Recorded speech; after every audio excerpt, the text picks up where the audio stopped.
Hey guys, welcome to EduTap.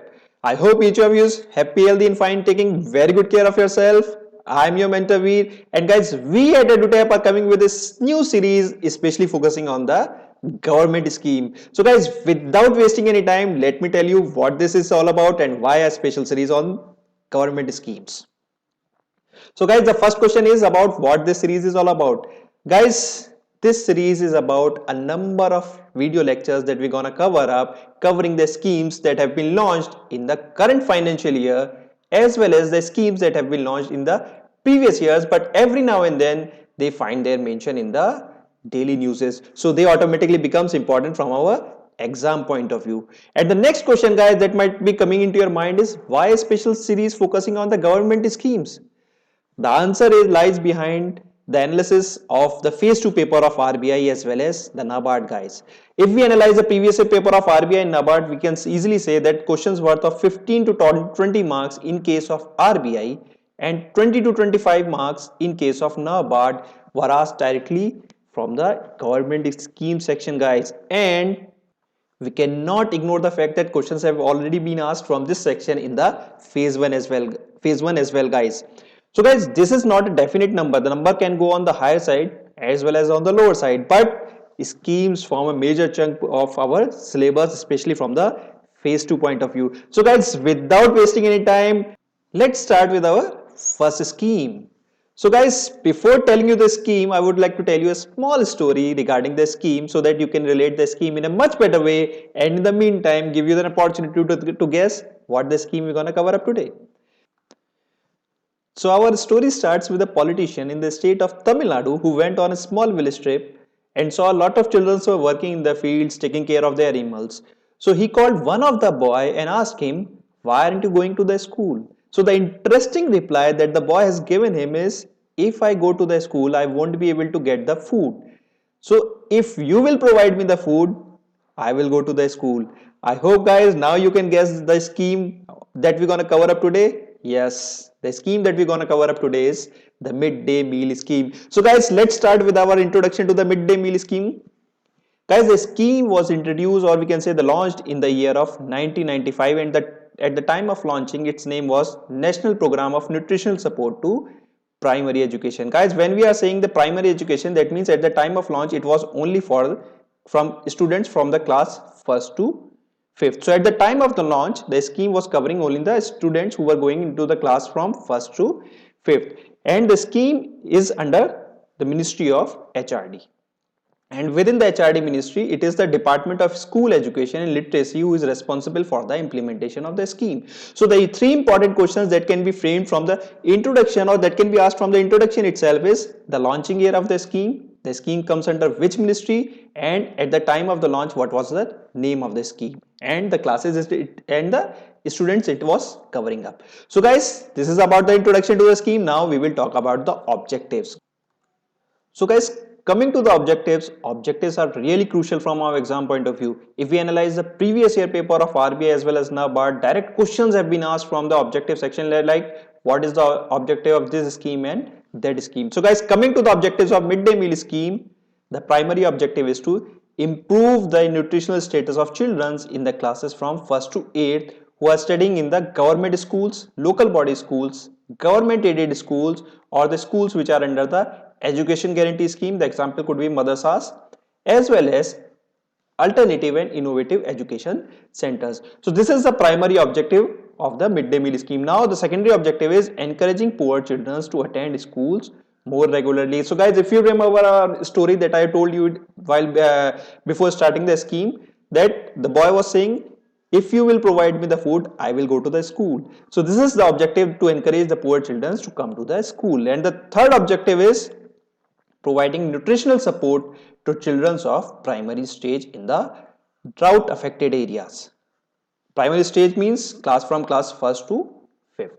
So guys, these are the objectives, and please remember these from our exam point of view because objectives are really important. I already told you. So guys, we have covered the introduction as well as the objective part. Now we will start with the timeline. So guys, the timeline of this midday meal scheme starts with the launch in the year of 1995. 5. A lot of changes have been taking place since then, guys, but what we're gonna do, we're gonna cover up only the major chunk or major changes that have been taking place, because if we try to cover up each and every change, that is not fruitful from our exam point of view. So guys, the next change was taken place in the year of 2004 when the concept of cooked meal was introduced.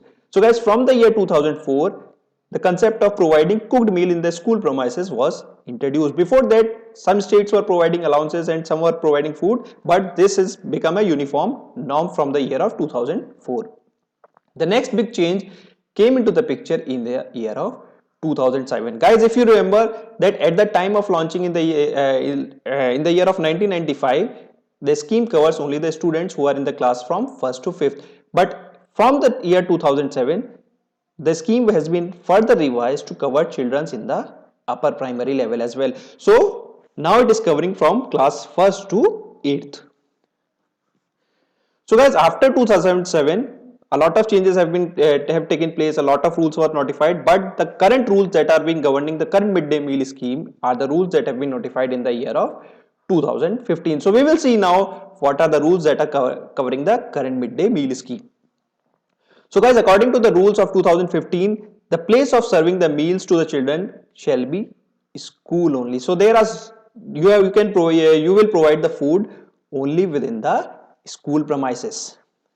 Now the center has given the guidelines regarding how you will prepare the meal that has to be provided within the school premises, as well as there are clear guidelines regarding that the items that you will procure for providing the meal shall be of egg mark quality. There is one more point, guys, that the tasting of meals should be done by 2 to 3 adult members of the school management committee. Guys, this is a new term. Don't worry, we will take up this term again when we talk about a lot other implementing agencies as well as the monitoring agencies. So it is the school management committee members who will taste the food before providing them to the childrens. Guys, there is one more thing, that if the state failed to provide the cooked meal due to any of the reason, for example, due to the current COVID situation, all the schools are shut down. So what the other option is, that they will have to provide the food security allowance, and this allowance has to be provided by the 15th of the succeeding month.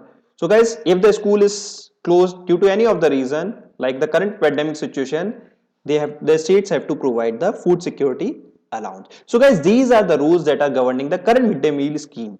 Now moving on to some key facts related to the midday meal scheme. So the first key fact is about the entitlement for the nutritional meal. So the guys, there are two terms. One is the entitlement. We have already discussed who are entitled to get the cooked meal. Children from the age group of 6 to 14 and studying in the classes from 1st to 8th. Now what are the nutritional support that are being provided through the cooked meal is, the calorie requirement that the cooked meal must meet is 450 calories at the primary level and 700 calories at the upper primary level. Guys, these figures are important and can be asked in the phase 1 as well as phase 2 of our exams. The next important fact is about the protein requirements. 12 gram of protein at the primary level and 20 gram of protein at the upper primary level must be provided as a nutritional support through cooked meal in the schools. Guys, there are other figures as well, like rice, dal, vegetable, oil and fat. These are not much important, but you have to remember the first two, which is the calorie as well as the protein. These figures are really important. It can be asked in the phase 1 as well as phase 2. So guys, this is about the nutritional entitlement for the children's. Now the second key fact is the midday meal scheme is also covered by the National Food Security Act. The third fact is, guys, that what is the funding pattern? This midday meal scheme, when what is was launched, is a centrally sponsored scheme. So guys, if you remember what these centrally sponsored schemes are, that the sharing of the expenses between the central and government will be 60:40 for the non-northeastern region states, 100% for the union territories, and 90:10 will be the sharing of expenses between the center and state for the northeastern states and the 3 Himalayan states. Now there are some additional facts, like the central government will provide grains and financing for other foods in regard to midday meal scheme. cost for facilities, transportation, labor is shared by the central and state government. So this is about the funding pattern, but the most important point that we need to remember is it is a centrally sponsored scheme and the sharing of expenses between the center and state will be 60:40 in general. Though they are like for this union territories it is 100% and for northeastern regions states it is 90:10. So guys, these are the key facts regarding the scheme. Now we will talk about the monitoring committees as well as the implementing committees. So guys, at different level there are different monitoring and the implementing committees, like at the national level, and what is the frequency that they should meet, over in order to check the implementation of the scheme. So at the national level there is a national level steering monitoring committee, program approval board. At the state level there is also a state level steering and monitoring committee. At the district level there is district level committee who is being chaired by the member of parliament. Then there is district level steering and monitoring committee who has been chaired by the district collector. Similarly, there is a municipal committee, block level committee, village level committee and school level committees. So guys, we do not have to go into that much detail, but the two important committees from our exam point of view are village and school level committee. It is the panchayat level subcommittee who is responsible for monitoring the day-to-day implementation and functioning of the midday meal scheme, and at the school level there is a school management committee who is responsible for taking care of monitoring and implementing of the midday meal scheme at the school level. This school management committee is formed by the parents in collaboration with the teachers. So these are the two committees which are important from our exam point of view. So guys, I hope we have covered each and everything regarding the midday meal scheme. Now it's time to revise what we have learned today. So the guys, first question that can be asked from the midday meal scheme is, when was this scheme was launched? This scheme was launched in the year of 1995. The schemes comes under which ministry? The HRD ministry. Who are entitled under the scheme, or we can say who are entitled to get the cooked meal under the midday meal scheme? That is the children who are studying in the class from 1st to 8th and in the age group from 6 to 14. What are the calorie requirements for upper primary level? That is 700. Food can be provided anywhere? No, under the midday meal scheme, the food can be provided within the school premises only. There is no other place where you can provide the cooked meal. Now guys, there is a very important question that can be asked in the phase 1 as well as phase 2 of our exams, that what is the budgetary allocation for the current financial year? The budgetary allocation for the current financial year is 11,000 crore. This is an important question guys and can be asked in our exam. The day-to-day functioning is monitored by, I already told you, that is the village level committee or the panchayat level subcommittee. Then the finance sharing ratio between the center and state is, guys, already told you, 60:40. Though there are exceptions like for union territory, you do not have to remember all those things. Now guys, there is an important term regarding the midday meal scheme, which is the conversion cost. What this conversion cost is, guys, I already told you that if anyhow state fails to provide the cooked meal within the school premises, then they have to provide the food security allowance. And how they will convert that? It is through this. So the definition of conversion cost is money allotted per children to make a meal in a day. Now what are the current conversion values? For the current financial year, that is from 1st April 2020, the conversion values are rupees 4.97 at the primary level and rupees 7.45 at the upper primary level. This is the amount that must be provided if the state failed to provide the cooked meal in the school premises. So this amount is, guys, per children per day. Okay. That means at the primary level, rupees 4.97 per children per day must be provided. And at the upper primary level, it is rupees 7.45 per children per day. The food security allowances is paid by state government. By what of the succeeding month? That is by 15th of the succeeding month. So guys, I hope we have covered each and everything regarding the midday meal scheme, and I feel that you will now feel pretty much comfortable with our first scheme, that is the midday meal scheme, guys. So guys, I hope you liked our videos. If you liked, you can subscribe to our channel over YouTube, and you can, for more information, you can check our online platform as well.